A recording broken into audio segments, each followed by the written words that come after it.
Hey guys, this is Reshma. Welcome back to my channel Reshma talks and blogs. ఎలా ఉన్నారు friends? అందరూ బాగున్నారా? ప్రతి ఆడపిల్లకి 2 ఇళ్ళు ఉంటాయి కదండి, అత్తారిల్లు, పుట్టిల్లు. సో ఇవాళైతే నేను మా అత్తారింటి నుంచి పుట్టింటికి బయలుదేరిపోయాను. సో చాలా లాంగ్, చాలా ఎక్కువ రోజులు ఉండడానికి అయితే ప్లాన్ వేసేసానండి. సో అందుకని చెప్పి సామాను కూడా చాలా ఎక్కువే సర్దేశాను, బ్యాగులు. ఇక్కడ మా బొడ్డోడు చూసారా, మంచిగా ఏంటి మా అమ్మ వీడియో తీస్తుందని చెప్పి అయితే ఆశ్చర్యంగా చూస్తున్నాడు. ఇక నన్ను తీసుకెళ్ళడానికి అయితే మా అన్నయ్య, మా పెద్దమ్మ ఇద్దరు కలిసి వచ్చేసారు. నార్మల్గా అయితే ఎప్పుడు నేను, మా హస్బెండ్, ఇంకా మా బొడ్డోడు బైక్ మీద వెళ్ళిపోతాము. ఇవాళ కొంచెం స్పెషల్ కాబట్టి మా అన్నయ్య, మా పెద్దమ్మ ఇద్దరు వచ్చారు తీసుకెళ్ళడానికి. ఏంటి ఆ స్పెషల్ అని అయితే అడగండి, ఫ్యూచర్లో మీకే తెలుస్తుంది.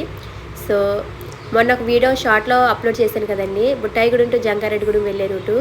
ఇంకా ఇదైతే బుట్టాయిగూడెం టు జీలిమిల్లి వెళ్ళే రూటు. సో మా ఊరైతే జీలిమిల్లి దగ్గరలో. సో ఇది నేను వెళ్ళే రూటు. ఇంకా వెళ్ళే దారిలో మా ఏరియా ఎమ్మెల్యే హౌస్ కూడా ఉంటుందండి, చూపిస్తాను. పోలవరం ఎమ్మెల్యే గారు. ఇంక ఇదేనండి, అంకంపాలెం నుంచి కొంచెం ఫ్రంట్ వచ్చిన తర్వాత ఇక్కడ చూసారా హైవే వేస్తున్నారు. ఈ రోడ్డు మొత్తం హైవే చేసేస్తున్నారు. ఇదైతే ఏపీఆర్ స్కూల్ అండి, స్కూల్ కమ్ కాలేజ్. చాలా పెద్ద గ్రౌండ్ ఉంటుంది, దాంట్లో సగం అయితే హైవేకే తీసేసుకున్నట్టున్నారు.